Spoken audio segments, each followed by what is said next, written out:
Yosemite National Park has always been a sanctuary of towering granite cliffs, ancient sequoia groves, and cascading waterfalls that draw millions of visitors each year. But in the winter and summer of 1990, this wilderness paradise became the hunting ground for a killer who shattered its peaceful image forever. If I had a look in your backpack? I would prefer if you didn't. 4 women would lose their lives in a reign of terror that lasted 6 months, and the man responsible was hiding in plain sight the entire time. On the evening of February 15, 1990, 42-year-old Carol Sund checked into the Cedar Lodge Motel in El Portal, California, just outside Yosemite's western entrance. She was accompanied by her 15-year-old daughter, Julie, and their family friend, 16-year-old Silvina Peloso, an exchange student from Argentina. The trio had spent the day exploring the park's iconic landmarks and planned to continue their sightseeing adventure the next morning. What they didn't know was that their room number had already been noted by someone who worked at the lodge. Around 10 that evening, there was a knock at their door. A clean-cut handyman stood outside explaining he needed to fix a leak in the bathroom. Once inside, he pulled out a gun and told the terrified women this was just a robbery. He ordered them to cooperate and promised no one would get hurt. But that promise was a lie. Within minutes, he had bound all 3 with duct tape, their hands secured behind their backs. He separated the teenagers from Carol, leading them into the bathroom while he returned to the main room. There, he strangled Carol Sund with a rope, as her daughter and friend sat helpless just feet away.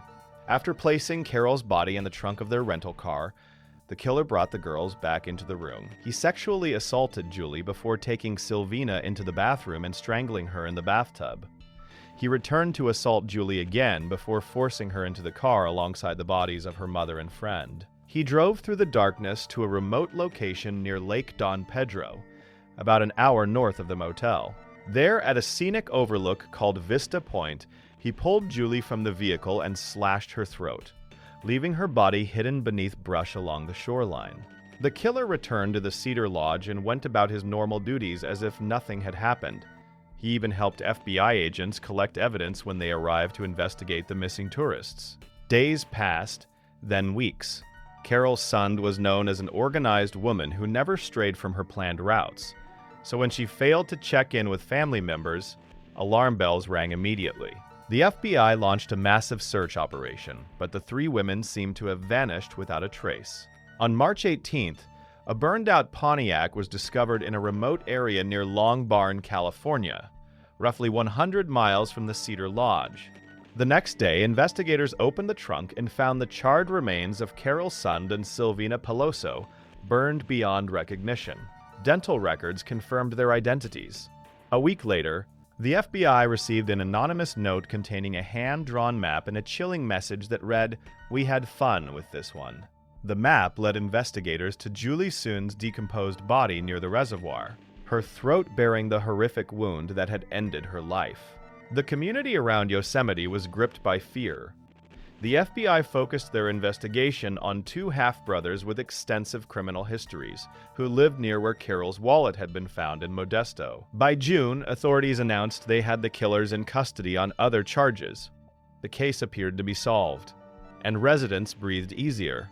But the real killer was still working at the Cedar Lodge, and he wasn't finished. On July 21, 1990, 26-year-old Joy Ruth Armstrong was loading her car outside her remote cabin in Yosemite's Foresta region. Armstrong was a naturalist with the Yosemite Institute, passionate about conservation and beloved by everyone who knew her. A blue International Scout pulled up, and a man emerged. He struck up a conversation about Bigfoot sightings in the area before pulling a gun and forcing her inside the cabin. He bound her with duct tape and placed her in his truck, intending to drive to an isolated location. But Armstrong refused to give up without a fight. As the truck moved along the forest road, Armstrong threw herself headfirst out of the window and ran for her life. The killer caught up to her in the woods, and during the violent struggle that followed, he beheaded her. Her remains were discovered the next day near Crane Creek behind her cabin. This time, there was a witness who had seen the International Scout parked outside Armstrong's cabin. When investigators traced the vehicle, it led them to 37-year-old Carrie Stainer, the handyman at the Cedar Lodge. The FBI brought Stainer in for questioning, but didn't detain him initially. They searched his truck, spoke with him calmly, and let him go.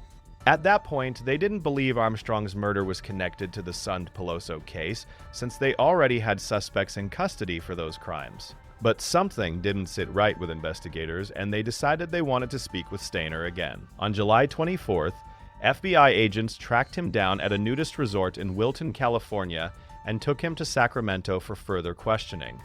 What happened next stunned everyone involved.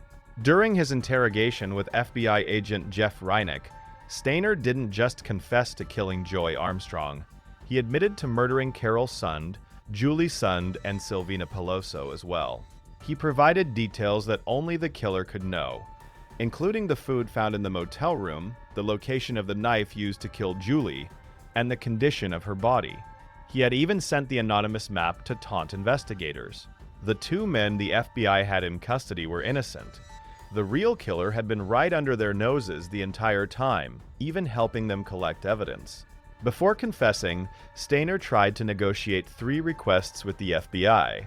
He wanted images of young girls, he wanted his family to receive the reward money, and he wanted to be placed in a federal prison close to his relatives. When Agent Reineck asked him to pick just one, Stainer chose the images over both his family's financial security and proximity to them. He received none of his requests, but still provided a full confession, claiming he had planned the attacks for more than a year. The story of Cary Stainer is made even more tragic by his family history. In December 1972, his 7-year-old brother Stephen was kidnapped from a mall in Merced, California, while Cary was 11. Stephen was held captive by a child predator for nearly 8 years before managing to escape in 1980. His return became national news, and his story was turned into a television movie. Cary later admitted to investigators that he had begun fantasizing about abducting and murdering women when he was just 7 years old, before his brother's kidnapping ever occurred.